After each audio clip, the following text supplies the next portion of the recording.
So yun guys, recap ko lang kung paano maging ash blonde yung violet.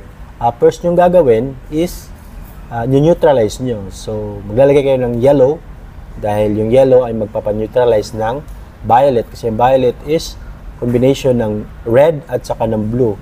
So paglalagyan siya ng yellow is magiging natural brown. So pagkatapos nun, saka pa lang kayo magbi-bleach hanggang magiging yellow or yellow-orange, level 8 or level 9. Kasi yung ash blonde, pwede siyang nasa level 8 kasi yung 8 is yellow copper. So pwede na siyang, paglalagyan mo siya ng ash, pwede na siya. Pero pag gusto mo talaga siyang ash blonde, pwedeng level 9, yung yellow talaga. Para pag nag-fade, hindi siya magiging orange. So yun ang process niya guys. Kahit medyo darker yung violet, level 5 or level 6, kailangan siyang i-bleach. Pero mas importante, i-neutralize nyo muna siya para pag bleach nyo, mas mabilis na lang. Hindi kagaya nung from violet, i-bleach mo siya diretso, papatayin pa ng bleach yung red. Kaya medyo, pag hindi ka masyadong professional mag-apply ng bleach, baka meron pang maiiwan, mahuhuli, hindi magpapantay, magiging red-orange yung ibang part, yung ibang part orange, yung ibang part is red ay yellow-orange. So, usually kasi pag hindi professional o pag DIY ka lang, yung application mo hindi siya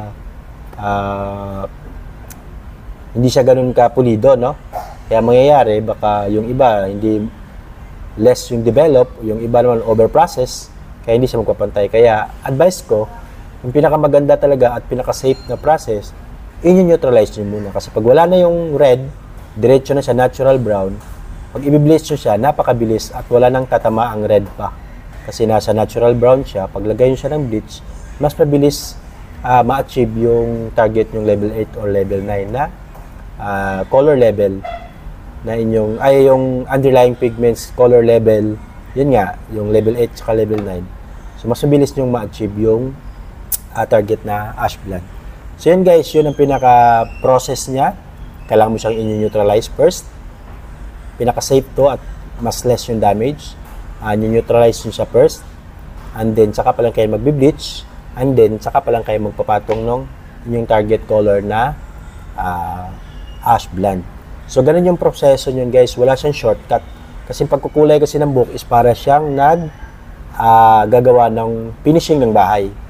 So, yung iba kasi, ina-ask nila, gusto ko ganitong kulay, pero yung budget naman is mababa. So, ibig sabihin, para kang gumawa ng internal finishing ng bahay. So, kung budget mo is tama lang siya para sa rough, tinatawag natin wala siyang tiles, wala siyang pintura, o walang palitada, alam niyo lang kung paano yung mamahalin at saka mumurahin lang. Ganun din siya guys. Pag papakita kayo ng picture na mga magaganda, gawa ng mga, lalo na mga foreigner, hindi yun siya isang application guys na ma-achieve instantly. So maraming patong yun at maraming proseso. So kaya hindi na-achieve sa atin, low budget, tapos expectation is one application. Hindi po yun ganun. Step by step siya. Bawa, ganyan, violet. Una mong gagawin, tatanggalin mo yung pagiging violet niya, neutralize mo. And then pag neutralize na, depende kung anong level yung violet, kung level 6. So pag neutralize na siya, it's either level 5 or 6 na natural. So kailangan mo siyang mag 3 level lighter, saka ka palang magbi-bleach. After nung bleach naman, yellow siya, siyempre wala na siyang, pag na-bleach kasi guys, lahat ng pigments na nasa buhok ay kakainin ng bleach. So parang empty yung hair, wala siyang pigments. Saka pa lang kayo magpapatong nung target yung ash blonde. So yung iba doon, minsan ako, pagpatong ng ash blonde, ng buong kulay, pagdating pa sa pagsha-shampoo, papatungan ko pa yan ng mga semi-permanent na ash blonde ulit.